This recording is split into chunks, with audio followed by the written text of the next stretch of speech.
ધાર્યું તો ધણી આપે પણ અનધાર્યું આપે એ જ મેલડીમાં। જય માતાજી મિત્રો, હર હર મહાદેવ। હું યોગેશ મહારાજ। આજે આપણે એક વાત કરવાની છે કે જો તમે મેલડી માતાનું ભજન, મેલડી માતાની વાર્તા, મેલડી માતાનો ઇતિહાસ કે મેલડી માતાનું પ્રવચન મોબાઈલ દ્વારા કે તમારા ઘરે ટીવીના માધ્યમથી કે ઇયરફોનના માધ્યમથી જો સાંભળતા હોય તો આ વિડીયો જોઈને ચેતી જજો, કેમ કે આજે આપણે આ વિડીયોના માધ્યમથી સટીક જાણકારી જાણવાની છે અને સાથે સાથે એવું પણ જાણવાનું છે કે જો આ વાર્તા કે ભજન કે મેલડી માતાનું પ્રવચન જો આપણે મોબાઈલ કે ટીવીમાં જોઈએ છે તો આપણને કેટલો મોટો અપરાધ લાગે છે। તો સૌપ્રથમ જાણીએ કે એક મોબાઈલ ફોન જો આપણા પાસે છે અને આપણને એવો વિચાર આવે છે કે સાંજનો સમય થઈ ગયો, માતાજીની આરતીનો સમય થઈ ગયો, મારે મોબાઈલના અંદર માતાજીની આરતી ચાલુ કરી દેવી જોઈએ। તો મિત્રો, હું તમને એક જાણકારી આપું કે આપણે જો માતાજીની આરતી મોબાઈલના અંદર ચાલુ કરતા હોય અને આપણે બીજા કામમાં વ્યસ્ત હોય તો એ માતાજીનું અપમાન થયું ગણાય। એવી રીતે જો આપણે આરતી સાંભળીએ છીએ તો પાપ લાગે છે।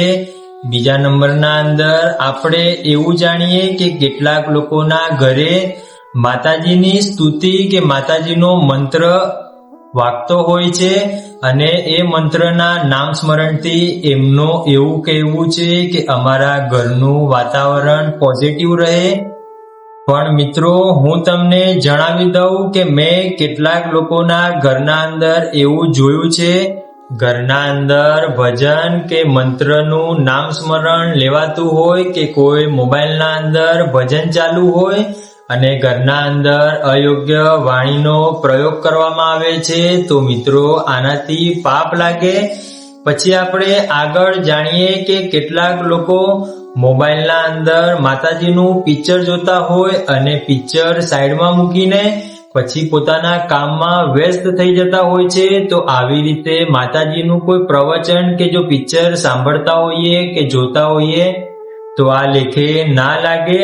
હવે આપણે મુખ્ય વાત કરવાની છે પ્રવચનની।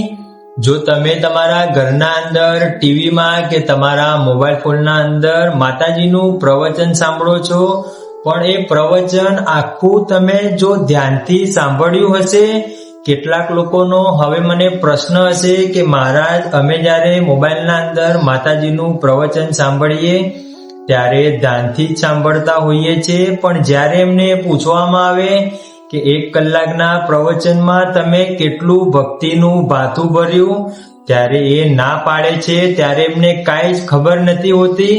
એટલે જ હું વારંગળે એક જ વાત કરું છું કે તમે જો 1 કલાકનું માતાજીનું પ્રવચન સાંભળ્યું હોય અને 1 મિનિટનો પણ શબ્દ આપણા મગજના અંદર ઉતારી લીધો તો જીવનના અંદર પરિવર્તન આવતા વાર નહીં લાગે।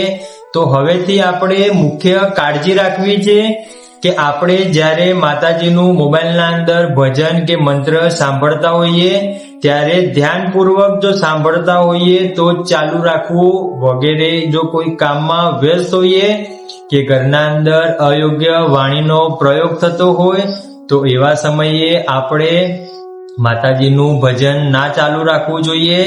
બીજા નંબરના અંદર કે આપણે મોબાઈલના અંદર જો માતાજીનું પ્રવચન સાંભળીએ છીએ તો એ પ્રવચન ભાવપૂર્વક સાંભળીને એને આપણા જીવનના અંદર કઈ રીતે ઉતારવું એનો ખ્યાલ મનોમન જો આવી જાય તો પણ આપણું જીવન પરિવર્તન થઈ જાય। જો તમે અમારી ચેનલમાં નવા હોય તો ચેનલને સબસ્ક્રાઇબ કરી વિડીયોને લાઈક કરવાનું ના ભૂલતા। ત્યાં સુધી જય માતાજી મિત્રો, રાજી રહેજો।